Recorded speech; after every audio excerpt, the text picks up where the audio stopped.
It's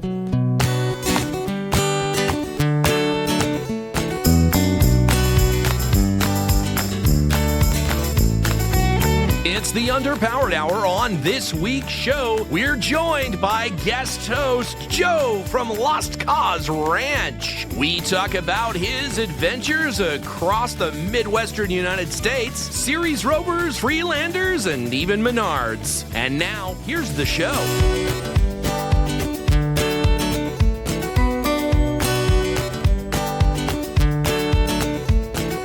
Welcome to the Underpowered Hour. I'm Steve Beres, mild-mannered television executive by day and Land Rover collector by night. You can find out more about our cars and what we're working on at theberescollection.com or follow us on Instagram at theberescollection. I'm joined, as always, by my good friend, Ike Goss. Thank you to everyone joining us today. I own and operate Pangolin 4x4 in Springfield, Oregon, where we live and breathe Land Rovers. Check us out online on Facebook, Instagram at Pangolin 4x4. Let's get started. All right, Joe, welcome back to the show. Our good friend Joe from the famous Lost Cause Ranch.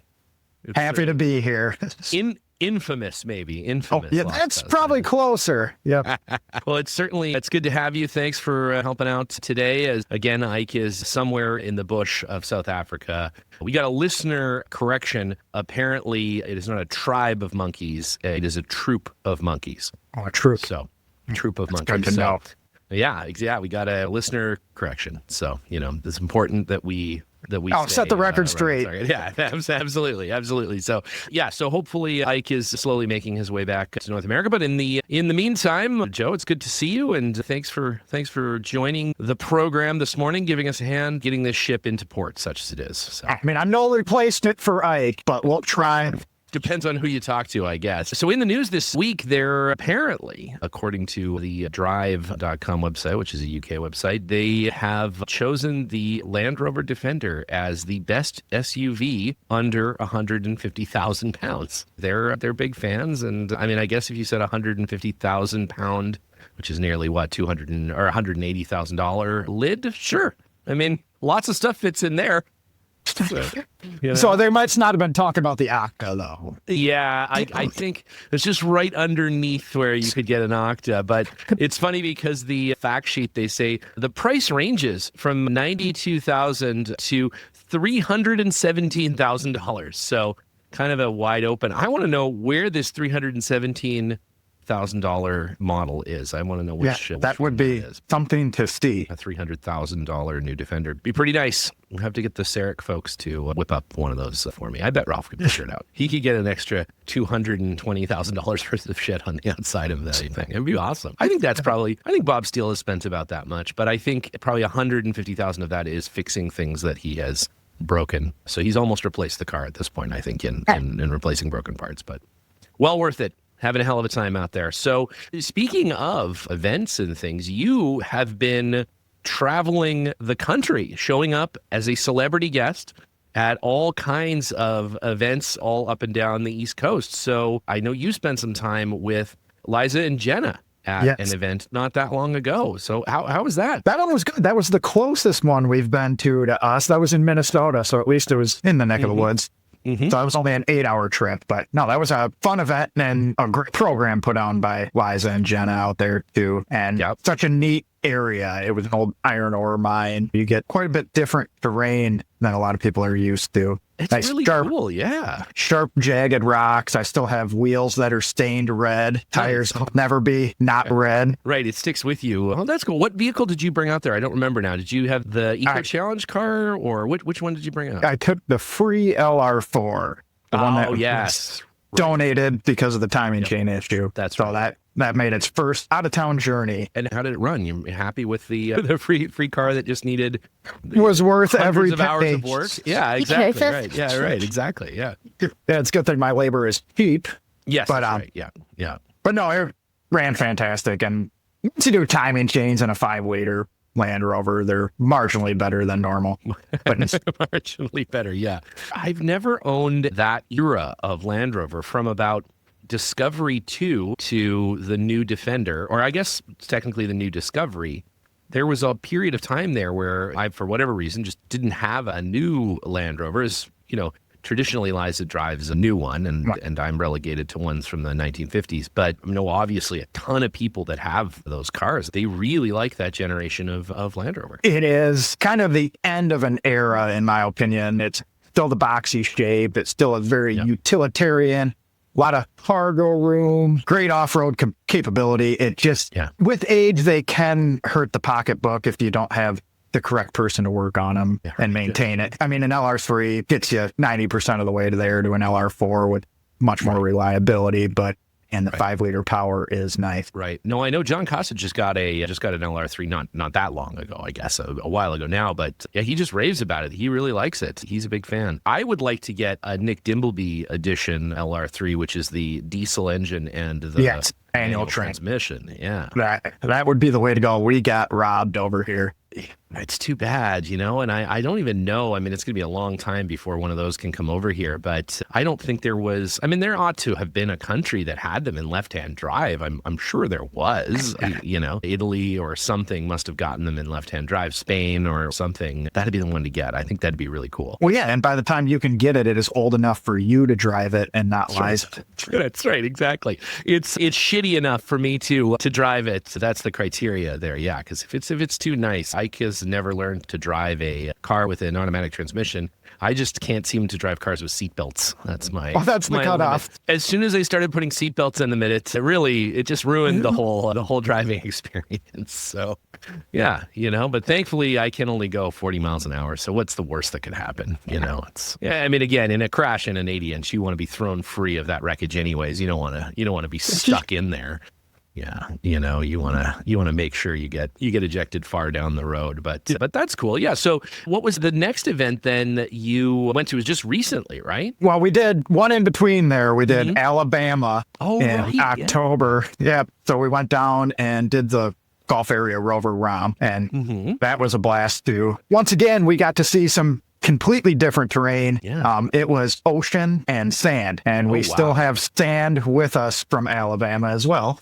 So everywhere we go, we seem to bring a little bit back. Yeah, you bring a little bit home with you. I love it. That's a part of the country I have never spent any time off-road in at all. It's really interesting. And it's so cool that there's these clubs in every region. And if you wanted to, I mean, I suppose, like Bob Steele, you could travel the country just going to different Rover events. Yeah. Yeah, make your rounds. And last year, Anarch did a great job in spreading stuff around the country, too, with the 3 main events. So it gave everyone who wanted an opportunity to see different areas a good opportunity for that. Oh, circling back to the Minnesota one, did you spend some time with Astro Bob? And was it in fact just Bob Steele pretending to be an astronomer?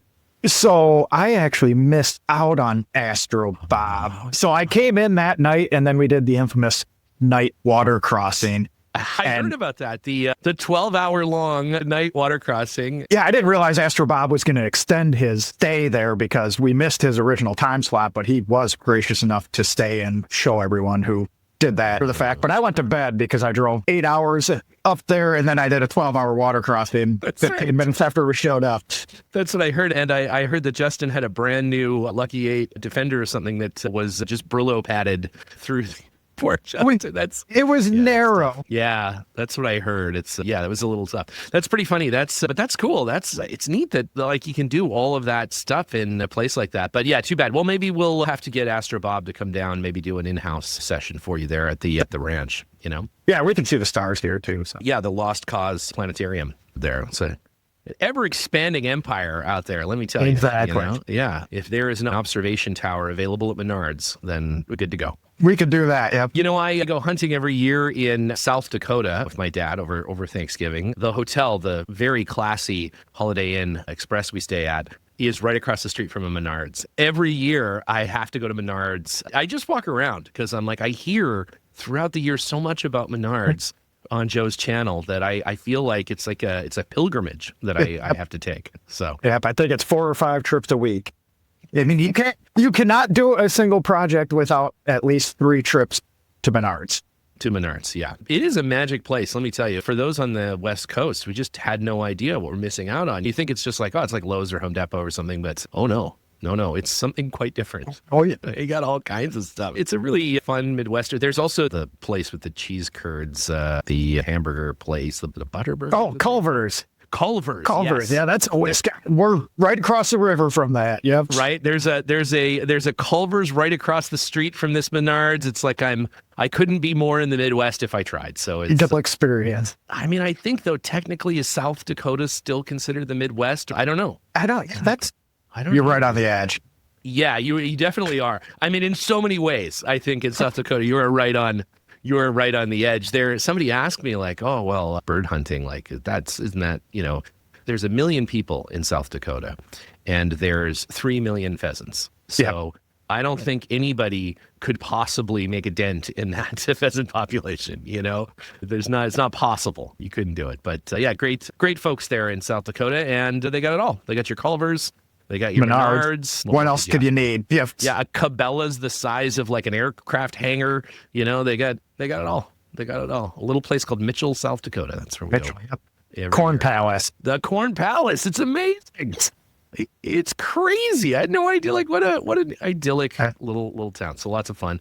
And great pheasant huntings down there at the Hunter's Dream, which is a little outfit there where they've got a bus all dressed up and all this sort of. It's a lot of fun. Right. Good times, some good Midwestern, good time, maybe Southern, we don't know, but whatever, it doesn't matter. So then this most recent trip that you took, there was talk about maybe taking it in the Freelander, but ultimately cooler heads prevailed, it sounds like. Yeah. Well, the Freelander is currently where Freelanders like to be. Oh, yes. In the shop, right. Tore apart. Right. So what's the issue, the current issue? I mean, again, it's not like it's a solvable problem, it's an ongoing rolling downhill blaze of issues, but what's your current Freelander situation? Well, so my Freelander, I bought a little 3-door Freelander from my favorite one. Oh, it was from a corner used car lot in Cicero, Illinois. Okay. I show up and it was parked on the street. So this is that nice of a facility, but I get it.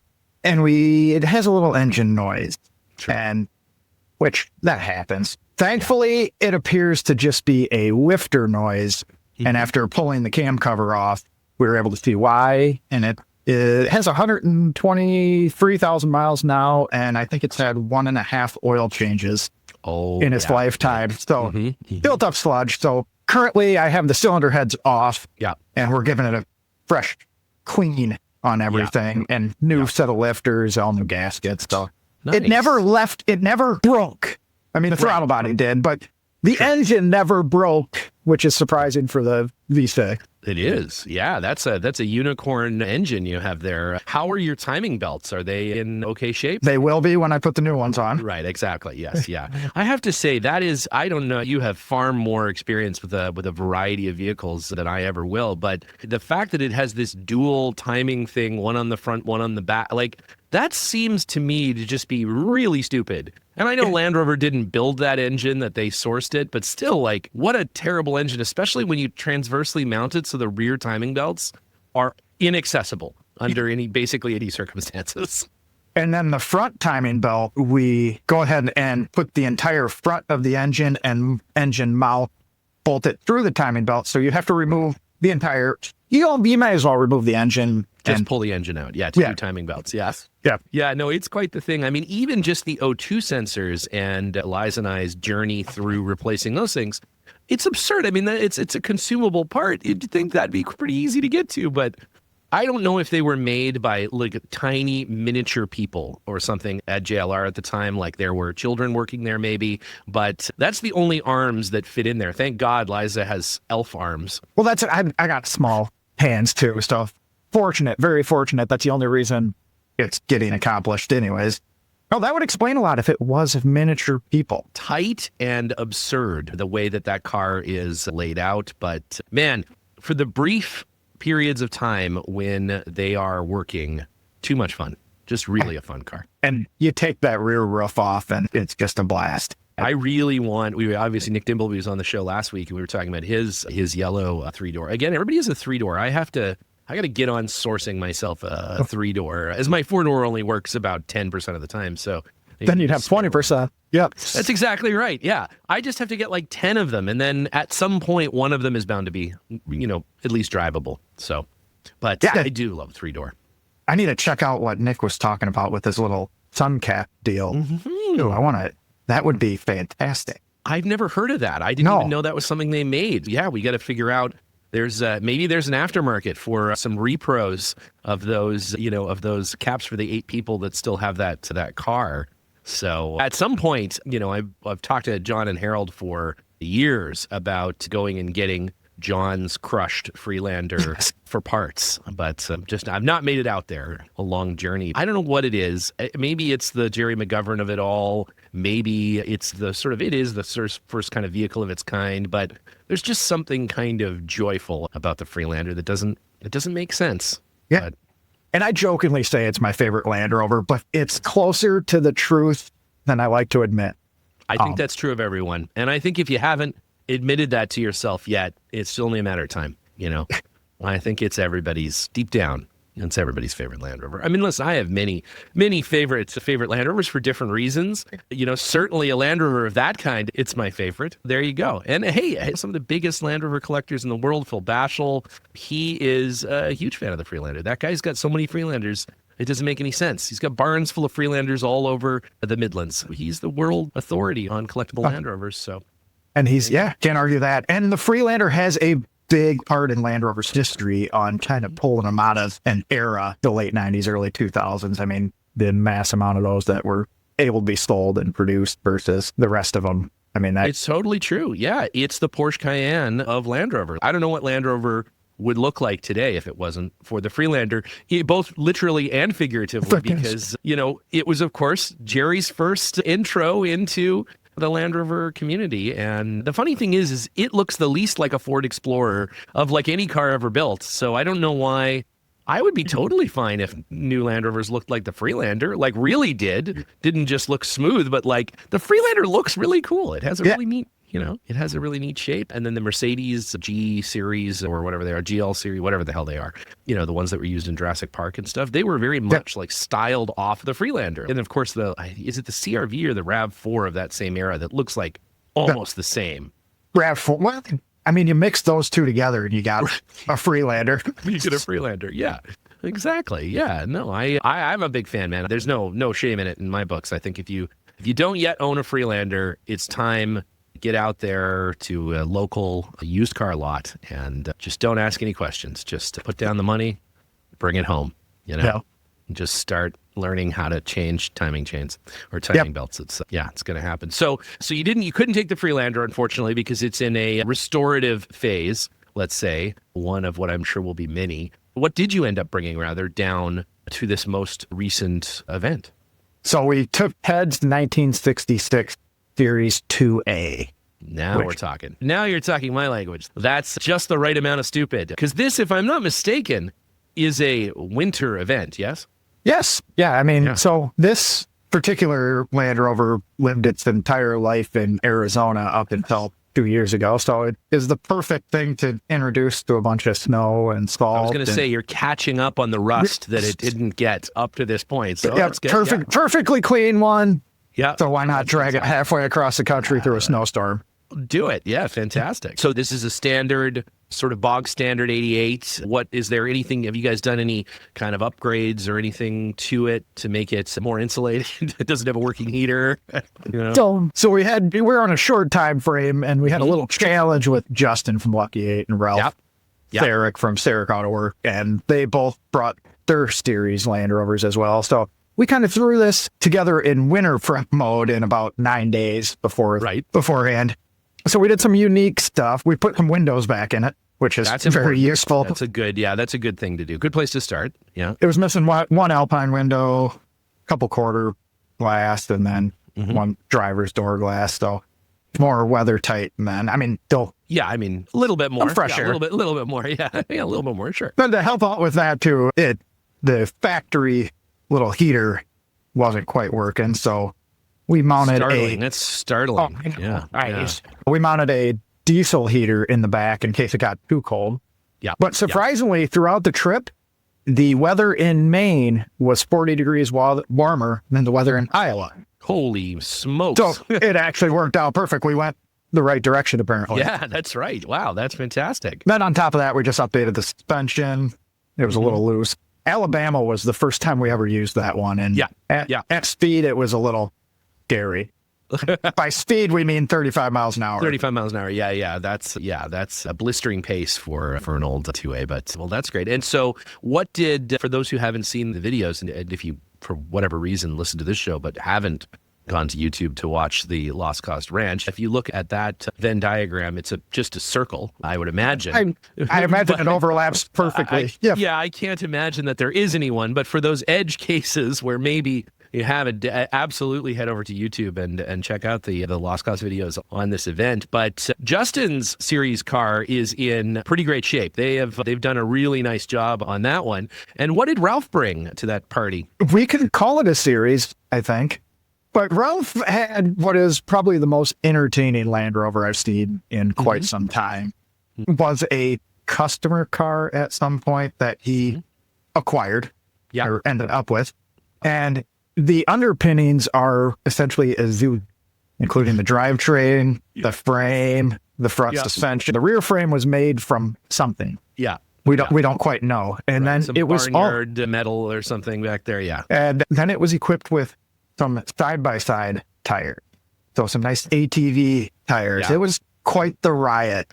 Yeah. And then nothing more entertaining than watching someone drive something like that without a care in the world.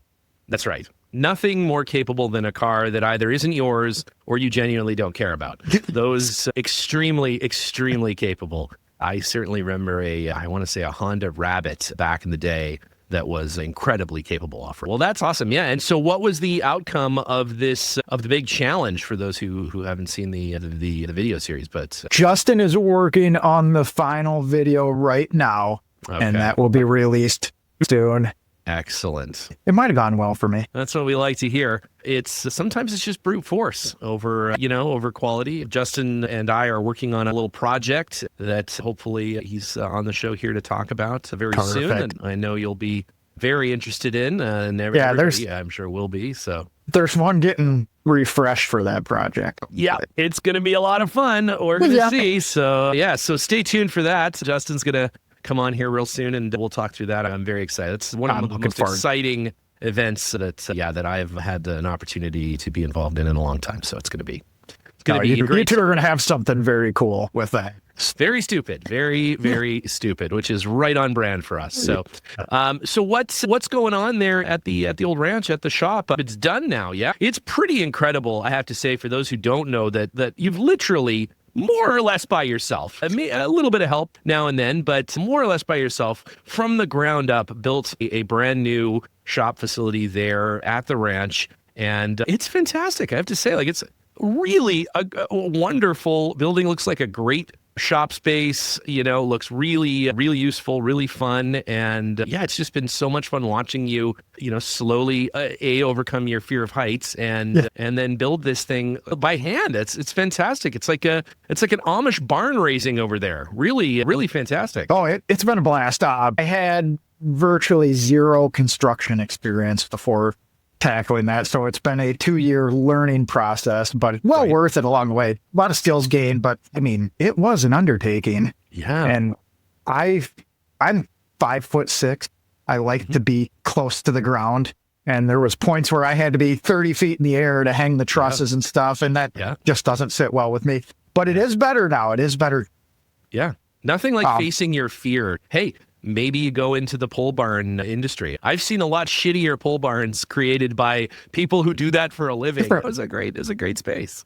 Well, that's actually part of the reason why I took it on. I'm particular in different areas, and no one's going to care about your stuff as much as you care about. So it was nice to do it the way I wanted. And a nice clean slate shop is always fun. Yeah. Electrical's in the right spot. Everything's wired up the way you want. Now I'm very excited that it is now in a place to just finally work on the Land Rovers, because there have been a stack of them piling up that got thrown to the wayside while I was doing the shelter for them. So what's the update on the fleet there? First of all, where's the Nada sitting in the stack right now? What are your plans for that car? Obviously, those are near and dear to my heart. I do have a spare engine if you need it. I do. Yeah. Okay, because I need some internals for Yeah. a 2.6, and that's what kind of the holdup. During the pandemic, I had some lined up overseas, and then that just kind of blew apart when everything. So I just kind of put on the winning side. I think 50% of those Nada engines are on an engine stand somewhere in someone's garage or storage facility. Oh, or I something. believe it. I believe it. Yeah, because mine has the original engine. It's just taken apart with an air hammer shade. Would you describe it as chooched? My favorite. It is Joe chooched. word. Yeah, it's chooched. Yeah. But the engine was chooched. Yeah. And Ted has the Chevy inline six swapped into his, which was There's probably more of those with that than the original engine. I think that's right. I think there is. Yeah, I think there is for sure. And especially a well-running, not a six-cylinder engine is, it's a Rooster Teeth sort of situation because man, they're hard to keep running, but well worth it. They're fun.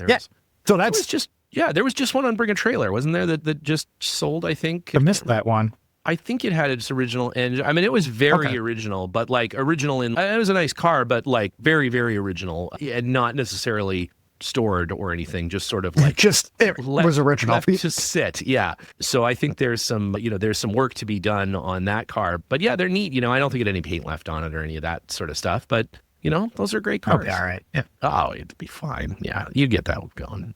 Yeah. And after driving Ted's 88 inch around the last couple of events, it's kind of lit a fire under getting that one going because it is. I mean, it's quite the experience. I'm more of a mid 90s to early 2000s Land Rover collector of sorts. Yep. So back in the 60s, that's quite the experience. And it's great, and I have to say the Nada 6 is one of my favorite Land Rovers to drive any distance. Because the engine revs high and it lets you actually get somewhere at a reasonable speed. I have overdrive in mine, which is the only non-factory thing, but because I use it, you sort of have to have that. And man, it just hums along. It's super comfortable. It drives like a dream. It doesn't really stop, even though it's got those crazy power brakes and stuff. But it's really a lot of fun to drive. It's a great car, super comfortable, it's got enough power to actually do something with it. And it's a good one. Doesn't quite have the charm of an 80-inch, but you can actually go somewhere in it, so that's, it's useful outside of being around other Land Rover Series trucks. Because that's what I found was neat. We had 20-minute drive to get from the hotel to the Millennium Green where the Winter Romp was. And it was nice following another series truck because when you're out with modern vehicles, it can be a little scary. Whereas if you're just going around with someone who has the same power, same brakes, it's very comfortable. It is. It's comfortable. How about the Eco Challenge car? How's that running these days? I love that car. I think it's super cool. I love it too. That one is coming up for a little bit of modification by necessity. What I actually like to use, it does get off-roaded and wheeled quite a bit. And after the last outing, it has developed a rod knock, which is less than ideal. Mm-hmm. But it does have 225,000 miles. And like I said, we like to use it. Yeah. Yeah, you're going to have that, yeah. But the good news, I'll let you guys in on what's going to happen. I have a 4.6 liter Callaway engine. Oh, yes, of course. Right. And then I have a 5-speed swap from another Discovery. So it will be a little less original, better. That's going to be a great car. I really like that XD package. I've always been a huge fan. I think it was a US spec only kind of thing, those XD cars. And it was just a really neat thing that the Land Rover would do back then. There was a dry period for a long time now with the Defender, I think, and Trek editions and things like that, and obviously Justin's work on those and stuff. It's really come around to kind of shades of where it was in the 90s. But man, back then with, those kind of crazy editions and things and the G4 editions of cars and things on that, it was really neat. It was really neat. It's too bad that went away for such a long time. Yeah, because it is. I mean, that is neat to think about it. I'm too young, really remember that era in period, but to think that you could go to a Land Rover dealer and get the XD when everything else out on the road is nothing like that. And you could just go get a brush bar yellow and a roof rack and bright yellow and had all the stickers on it, and just had to be wild. So cool. It was so cool. I remember taking one for a test drive from Land Rover in Calgary and getting it stuck in a snowbank. And having to, and then having to like have somebody like pull us out of the snowbank and then bring it back to the dealer and be like, yeah, I don't think I'm interested, but there's a bit of snow underneath it. Just don't. It's fine. Don't worry about it. I mean, it would have been, you would have bought it if it wouldn't have got stuck. That's right. Exactly. Yeah, Yes, that's exactly right. Well, and I think they had my Defender, so I think they would have been fine if I didn't come back with the XD. Just keep it. That's fine. It would have worked out. Yeah, I think it was an upgrade there. And then finally, how about probably maybe my favorite car. I don't know. I have this one on the key fob of my trailer, but how about the Range Rover camper conversion? How's that guy coming along? That's by far my favorite. I like to joke that the Freelander is my favorite Land Rover, but this Range Rover with the camper conversion. Of all the camper conversions you have, definitely your favorite. Oh, yeah. Of Land Rovers, I can sleep on the queen bed inside. That's the one. So that's getting, for those of you who don't know what it is, it's a 95 wheelbase Range Rover that has a 76 Toyota Sunraider camper shell grafted onto the back of it. Amazing. The rear door is still open. That's the access to the water tanks and the battery bank. It drove down to the country of Panama at one point in time in its life before we owned it. Ted and I bought it on Bring a Trailer, flew out to Montana, meandered our way back to Iowa through Yellowstone and everything with it. And it was one of the coolest trips ever. Right now, there's nothing really wrong with it, but I am currently putting a set of 1-ton Chevy 8-lug axles underneath of it. And mainly for the track. So it has the factory Rover axles and it's got a very negative offset wheel, so scrub radius and everything. And load on bearings is less than ideal the way it's set up now. The unique way that we're doing it is going to run as much of the factory style suspension setup on these axles. I'm not doing a custom 4-link or anything crazy. It's going to essentially, as much as we can, size-wise, bolt it up to the factory mounting locations. So that is currently in progress. And then it's going back to its original color scheme. And then it's going on a West Coast trip. Can't wait, man. Oh, man, it's going to be so good. I love that thing. I mean, it does look like if you went around a corner even a little bit too fast, it would start rolling and never stop. But it is the coolest. Like, I think that should have been a conversion. It's so cool. It like makes total sense. It's about the right length. It's about proportionally. It looks right, And it is really neat. It's got a toilet, so it's actually a usable a period of time. Yeah. It will fit underneath a 10-foot garage door right now, which is nice for how big the camper shell actually is on the back of it. And the rolling over aspect, it does feel a little tippy, but we took it through some mountain passes and everything, and it didn't unnerve you at all. It does move side to side. It's bound to. But that's also the reason why I don't want to mess with the suspension aspect of it. It actually really works the way it is, and I don't want to mess that up. And don't mess that up. But the wider track width will certainly help with a little more stability and along with a better brake option. Yeah, and I can't imagine that thing is light, even though that thing is it's a fiberglass shell, right? It's got to add a little bit of curb weight to that car. I'm sure. Yeah, I'm sure. Yeah, it's super cool. Well, I can't wait to have you out here and to go do some rock crawling in that thing while we have somebody sleeping in the back. I think that's a great video.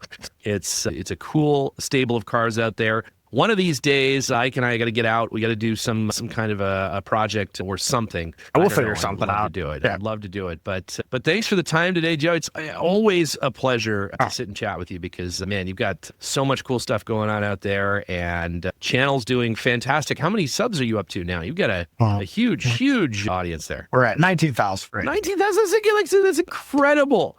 That's incredible. In the world of Land Rovers, that's a lot of people, I guess. That's huge. No, that's fantastic. It's been fun, and it's been a real fun journey, and it's been a big motivating factor to get some of the projects and the shop and everything. Meeting everyone along from the channel, and that's why we're trying to make the rounds around the country to meet all what I like to call my internet friends. That's exactly right. The Lost Cause Army. Well, we're definitely loyal members here, and keep it up because we love watching the show and love seeing what you're getting up to out there. And I don't know, maybe we'll do a live show from a Menards or something. We'll have to figure it out. I could arrange that. I feel like there's sponsorship opportunity there that you could follow up on. I'm just saying, if we can land Nando's, anything's possible. So maybe go after Menards. Might be worthwhile. But well, until then, stay well. Look very forward to hopefully seeing you soon. Hopefully we get you on the show again, or possibly permanently replace Ike if he's been killed by some type of tribe or group or monkeys troop or whatever. Then we'll give you a call. It's been a pleasure. Thanks, yo.